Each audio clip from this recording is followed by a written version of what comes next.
You're watching the show that puts Mid-Michigan news in focus. This is Focal Point. Up next, I find out about the increase in anti-Semitic crimes and what a Holocaust survivor has to say about it. Find out how a local honey farm is taking steps to protect a newly endangered friend. Coming up next on Focal Point, I'm Julie Dunmeyer, and we'll tell you how FCC policy changes could affect internet privacy. Focal Point starts now.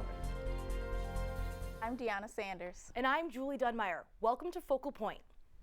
The House and Senate voted this week to change FCC regulations. Republicans won the vote. The policy change would mean less restrictions for internet service providers and what information they can distribute to third parties. Republicans say this levels the playing field for ISPs and web companies like Facebook and Google. Democrats aren't happy. They think that internet service providers should have more strict rules. But as far as what this change means for your internet safety right now, Michigan State University experts say not to worry.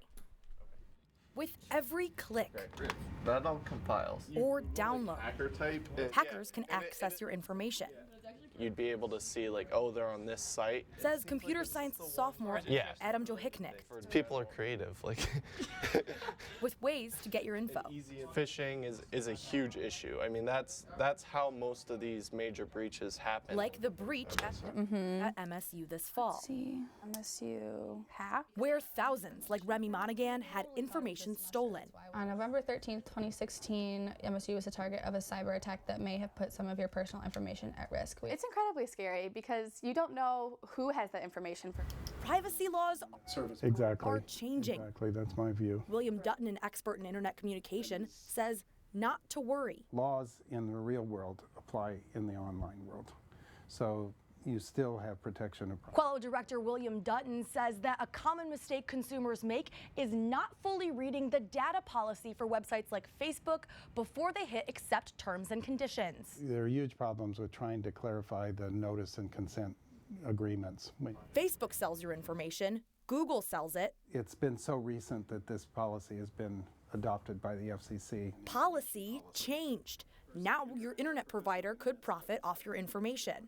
And the main question is whether or not third parties get access to the data, under what conditions. Dutton says users should take a second look. Almost no one ever reads the consent form before they hit accept. After 12 years. Yeah, Dutton says that there's no need for consumers to be worried about their privacy changing. The law that the House and Senate are trying to change was only in effect for around 6 months towards the end of Obama's presidency, and the final decision is up to President Trump.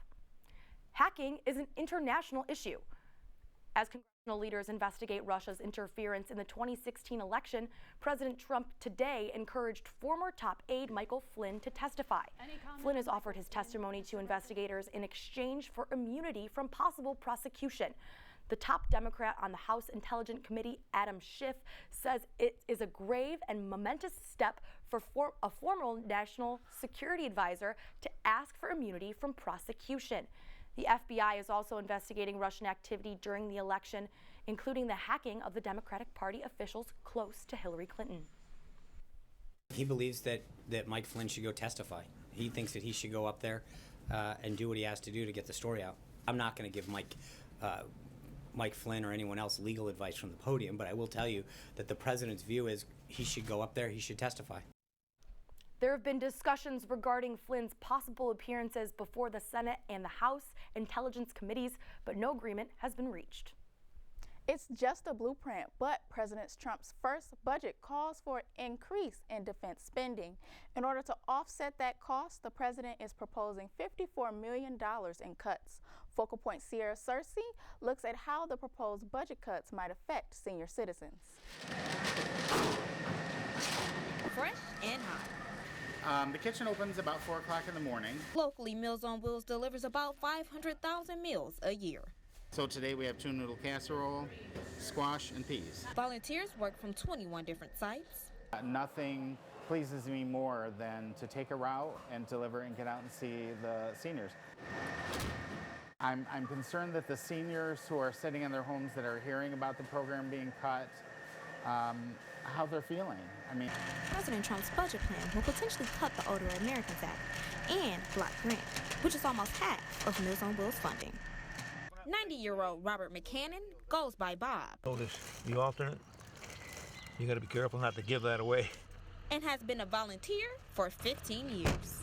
You have, I've forgotten how many, but dozens and dozens and dozens of new clients because of if they had the drivers. Okay, a hot and 1 milk. Bob says without Meals on Wheels, he wouldn't get his daily joy of helping others. Hello. Yeah, my favorite part is that when they deliver it. Mike Isani says without Meals on Wheels, simply eating becomes harder. It's really helping me because I don't know how to cook. Sometimes the only human contact seniors get comes from volunteer visits. It was about the one I got closest to it, certainly not socially. But she said, Bob, would you take out my trash can? Well, of course I would. Most volunteers have regulars. But then one day she said, Bob, would you do my toenails? So far, there is no set date for when Congress will vote on the proposed budget. In Lansing, Sierra Cersei, Focal Point News. Funding for the current fiscal year is scheduled to run out April 28th. Lansing will have a new mayor this fall, and so far, Judy Brown Clark and Andy Shore want the title. Mayor Bernero won't be serving another term as the City of Lansing's mayor. That opens the door for a new leader with a new perspective. Clark currently is an at-large city council member, and Shore is a state representative. Both candidates come with resumes that show they enjoy working and interacting with the community. They each have a plan of action to encourage young people to get out and vote in this year's municipal election. We're going to get young people out to vote the same way we're going to get everybody out to vote. We're going to approach them at their door. We're going to talk to them on social media. We're going to use digital strategies. As I work directly with students, and I have a good understanding of what students value. And so it's not just, what's for the good of the cause of the community, but how do we make this community serve them? Candidates have until April 25th to file paperwork to run for mayor. Threats against Jewish communities and anti-Semitic incidences across the country have escalated in recent months. Chloe Keipel joins us now with more on this story. In fact, a special guest at Michigan State's Hillel Center addressed some of it earlier this week. Meet 90-year-old Martin Lowenberg, a Holocaust survivor from Southfield, Michigan. She did good, right? 11 million people were killed. After all these years, why? Holocaust survivor Martin Lowenberg. 1.5 million beautiful children were gassed and were burned. Still can't understand why. Nobody can understand what happened. He shares his story because we even see it today. There have been 90 anti-Semitic incidents on campuses as of February, twice as many as last year, according to the Anti-Defamation League. It's a statistic Jewish groups can't understand. Bomb threats have been made against Jewish centers all across the country. There are people who are committing anti-Semitic acts or threatening to. Okay, sit down. I understand the rest of your question. I am the least anti-Semitic person that you've ever seen. There's more than 3,500 Jewish students at Michigan State, and they come from all over. But MSU Hillel brings them all together. I mean, I think we're here to be a resource to Jewish students if they are to experience any form of anti-Semitism on campus. The center also hosts weekly Shabbat dinners and helps students celebrate the holidays. You know, it's about being a part of that Jewish culture. And that sometimes involves hosting guests like Mr. Lowenberg. And I can't believe everyone came here to listen to me. To honor what has happened. Many, many people who perished, they're resting very, very well.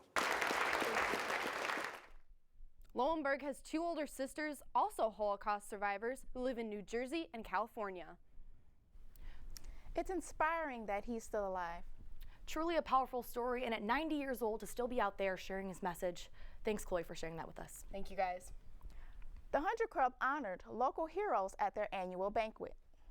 The 100 Club recognizes fire, police, and first responders who show excellence in professionalism or heroism. Peers nominate who they think is deserving, and the 100 Club's nominee committee chooses a winner. The club gave out over 10 awards to public safety personnel in the greater Lansing area. I think that the community can do a better job of rewarding and honoring those that do it right each and every day. Winners include Eaton County Deputy Andrew Jenkins, who ran into a burning building to save a family of 3, all on his own. The Captain Kenneth Van Hall of Delta Township Fire Department pioneered a life and fire training facility to help improve the work of new and old firemen. The 100 Club gives millions of dollars to support families who have lost loved ones in the line of duty. Earlier this month, a severe windstorm left over 1 million people across Michigan without power. Focal Point's Michael Epps tells us how a church in Lansing is weathering the storm. It feels like a normal service. Lord, Almighty Father, now and forever. Normal. Amen. Every Sunday for over 100 years. In 4 months of the year, normal means So we move into here in the summertime because this is the air-conditioned space. the rest of the year, services at St. Paul's Episcopal Church in Lansing are in their 102-year-old sanctuary. But not right now. The wall separated approximately 10 to 12 inches up at the top. That wind was between 70 and 80 mile an hour gusts. A windstorm, causing what state officials say is the largest statewide power outage in Michigan history. This wall more than likely would have probably come down. Quick guess, I'm going to tell you somewhere between 6,000 and 8,000 brick on the outside. Kevin Kruzinga from Laux Construction says the situation is under control.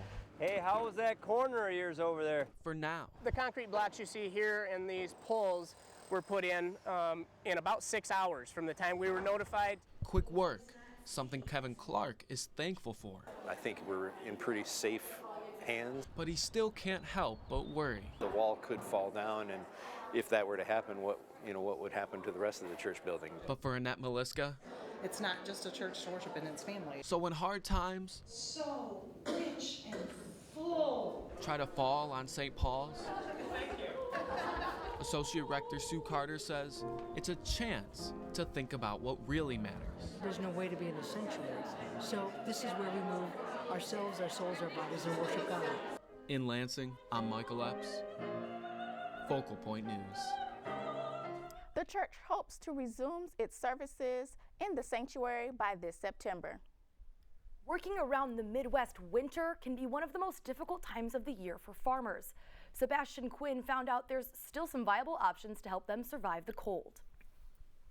From little things, big things grow. And for Central Greens Organic Farm, it's all about sustainable growth. Here in Milwaukee, Wisconsin, where the growing season is typically 7 to 8 months, we're able to grow nonstop. But this farm is like no other, with up to 4,000 fish replacing artificial fertilizer. As we feed them, they produce an excrement, and that excrement's our resource. And just like Central Greens, the Michigan State Organic Farm is constantly looking for ways to combat the Midwest climate. Using passive solar hoop houses, which is really becoming an integrated part of organic vegetable farming here in Michigan. And while Central Greens might make it look easy, Depending on the season, we grow anywhere from 35 to 40,000 plants continuously. MSU is constantly looking ahead. It's less about whether or not we have an organic stamp on things and whether or not we're truly building a sustainable system. Maintaining an organic farm is still no easy feat. It's not very often you get to stop and smell the roses, or the basil, or the rosemary.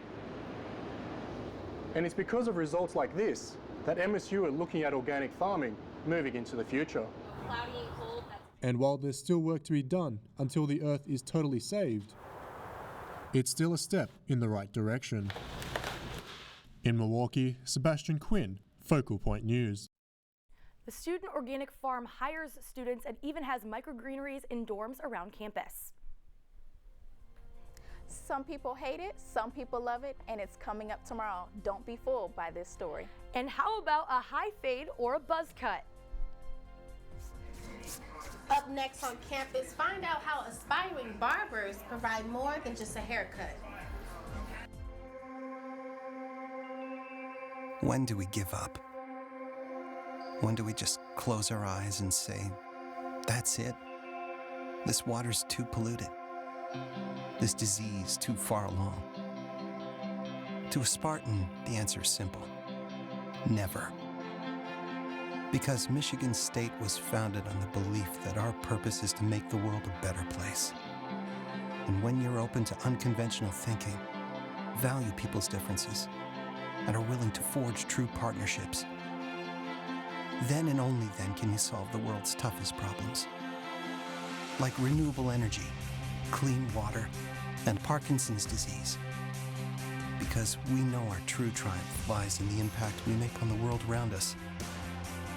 And after all, if we don't do it, who will? Spartans will.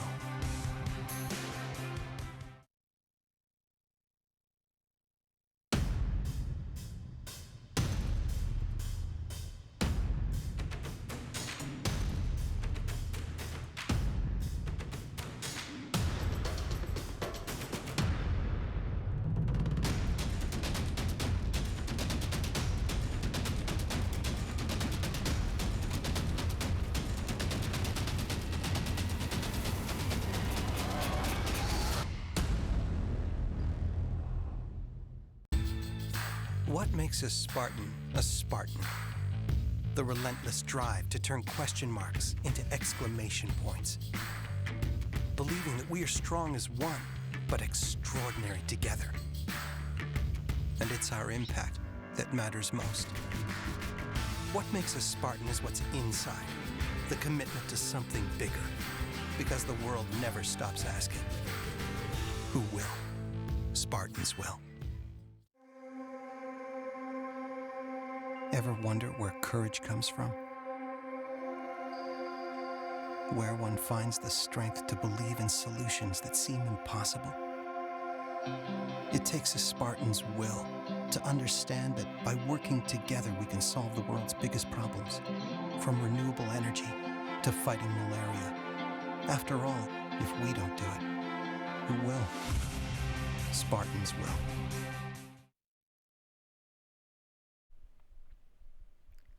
Just last week, the rusty patch bumblebee flew onto the endangered species list. Focal Point's Whitney Burney took a trip to a local honey farm where the owners say they're nervous about what this could mean for their business.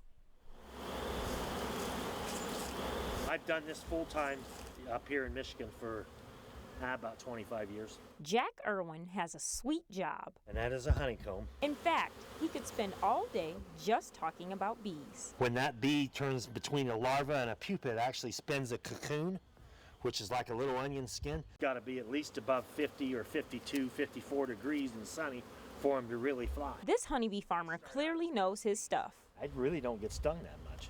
Sometimes I think they recognize my smell. But many of Jack's little friends are dying. He estimates losing about 40% of them every year. I've learned to deal with just about everything, but in the last 10 years, we've just lost so many.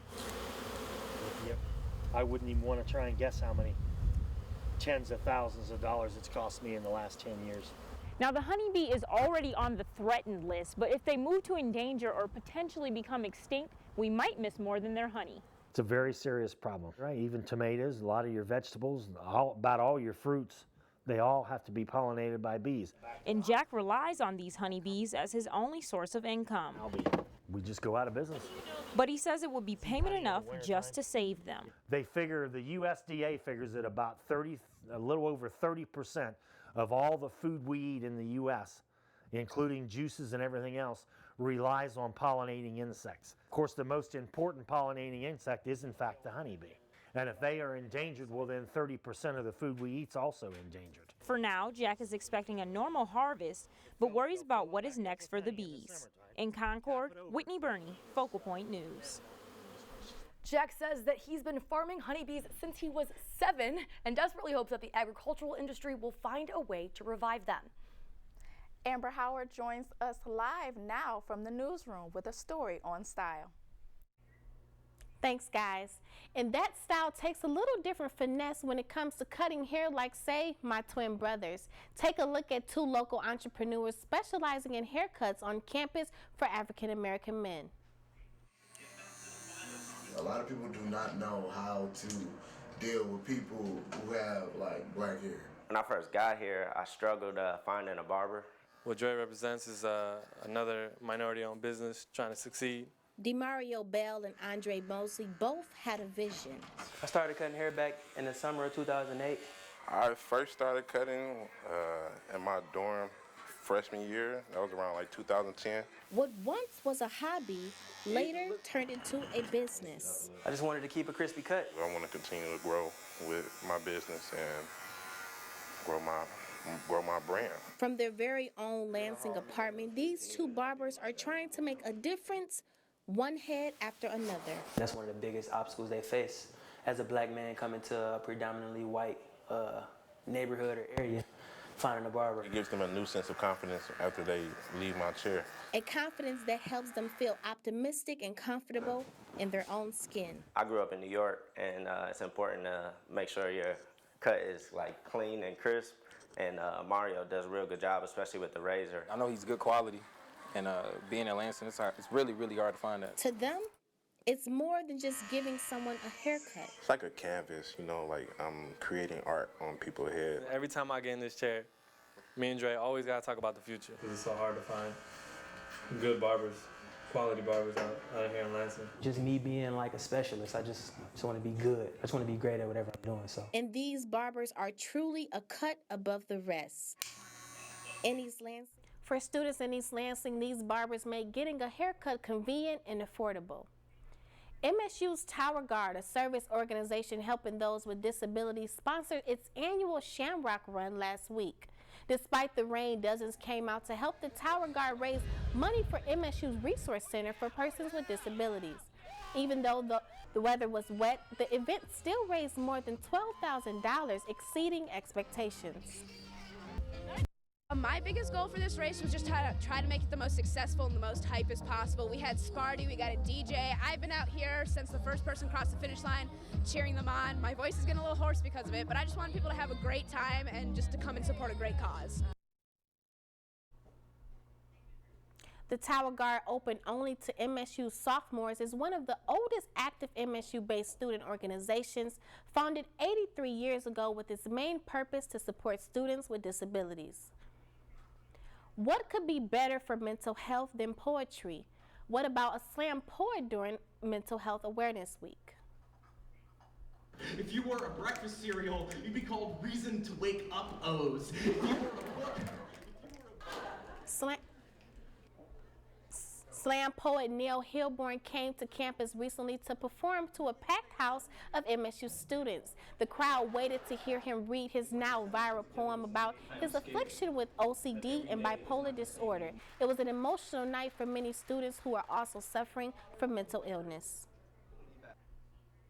Finding somebody that understands things and sees things the same way you do is so important to me because it makes me feel like I'm not alone and that I can do this. Do whatever allows you to genuinely express whatever's in your head, because then when it's outside of yourself, then it's just like, oh, this isn't something that I only feel. This is a real tangible thing in the world that I can actually think about. The MSU Slam Poetry Team Cup C was Hilborn's opening act. The slam was one of the many MSU events during Mental Health Awareness Week. Today is Cesar E. Chavez Day, a day to celebrate the life of a man who fought against racial and economic discrimination against Latinos. Here on MSU's campus, the Red Cross and the Latino organization crew sponsored a blood drive in Chavez's honor to help with the shortage of Latino donors. Many Latinos won't give because they have fears and misconceptions about donating. Organizers say they are working hard to educate. And a lot of people think that it's hurts and it takes a long time, or like, oh, I can't donate because I have a tattoo, and people are just not informed correctly about what it means to give blood and where the blood goes and what happens with the blood that you donate. So the Red Cross collected 30 pints of blood today. The old toothpaste and Oreos and saran wrap over the toilet seat have their moment tomorrow. April Fool's Day means being on your A game so you don't get a mouthful of salt instead of sugar. We asked people how they're celebrating. There's probably going to be so many hoaxes about like celebrities dying and stuff. The generic thing is to have like crutches and stuff on April Fool's Day.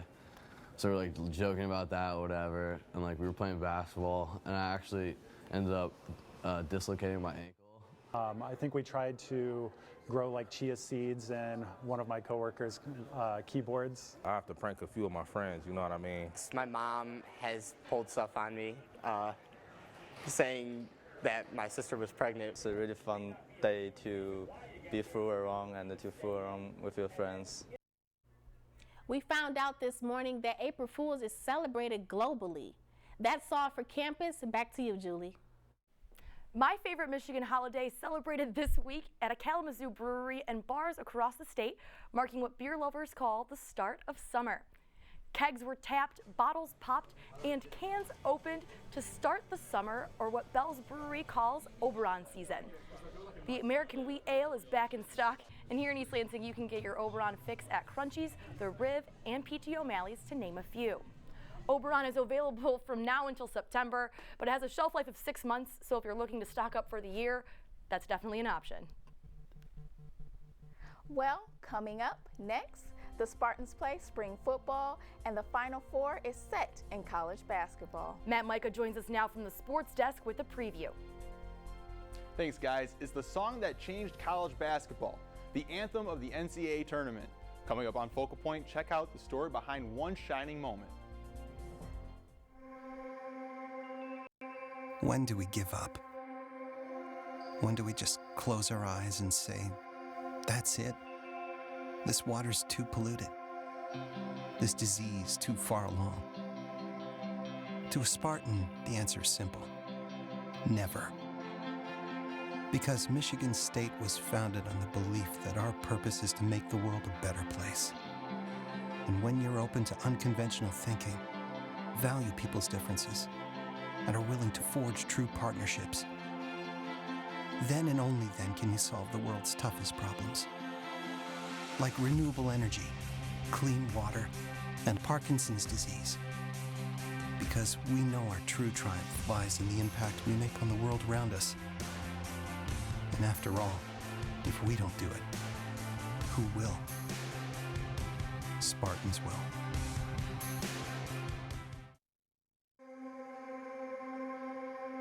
Ever wonder where courage comes from? Where one finds the strength to believe in solutions that seem impossible? It takes a Spartan's will to understand that by working together we can solve the world's biggest problems, from renewable energy to fighting malaria. After all, if we don't do it, who will? Spartans will. Welcome back to Focal Point. I'm Matt Micah. One shining moment, the tradition to play the uplifting anthem, sums up the beauty of the NCAA tournament. And it was in a local bar when magic was created. Here on the corner of Grand River and Spartan Ave, poetry was created and a song changed college basketball forever. I wrote down on a napkin, I had an idea that this was a good idea. And that idea helped spark a new tradition for college basketball. I mean, no matter whether it's a team that you're rooting for, the school that you go to, in every game a player gets like their one moment. I think it's just really cool how the song and that montage and the whole spirit of the tournament really connect. And the spirit usually shines brightest on the underdog. I have my own song, Just How Hard You Work. There he is, it's his moment. Making moments like these last forever. The original 1987, when I'm sitting in a bar and this comes on, because I had no idea what CBS was going to do with it. That changed my world because they did a magnificent job with it. Buzzer beater, that is like one shining moment. And for 30 years, this song has captured the magic of the tournament. I think I managed to capture the whoosh of what this is. To know these athletes, it matters to them, is gratifying. The Final Four is set for tomorrow night. 7th-seeded South Carolina takes on number 1 seed Gonzaga. That is at 6. Oregon and UNC follow that matchup. Both games will be aired on CBS. Michigan State baseball was scheduled to open up their weekend series versus Minnesota today. However, due to the weather and wet field conditions, today's game was postponed. The Spartans and Gophers will now open their 3-game series tomorrow with a doubleheader starting at noon and wrap it up on Sunday at 1:05. Currently, MSU is 15-6 overall, and a big reason for that is the play from Alex Troop. He's leading the team with a .371 batting average, and he's getting it done on the bump as well, notching a .223 ERA. MSU softball kicked off their weekend series against Maryland and earned a huge 11-3 win over Maryland, improving their overall record to 17-11. Right now, Leah Forrester is tearing it up, already notching a Big Ten Player of the Week earlier this season. Today, she went 2 for 2 and scored 2 runs. MSU and Maryland will play tomorrow. First pitch is scheduled for 1. Head coach Mark D'Antonio took to the podium this week for the first time since the sexual assault allegations surfaced. D'Antonio sent a clear message that the game of football is second at the moment. He expressed the importance of handling the situation the right way.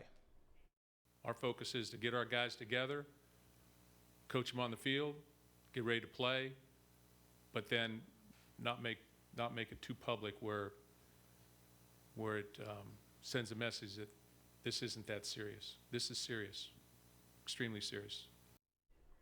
MSU will host their annual spring game tomorrow at Spartan Stadium. Kickoff is scheduled for 3, and that wraps up sports. Julie, Deanna, back to you. Combining dance and drums, the Wharton Center brings back the unique Trash in the Camp style of production stump.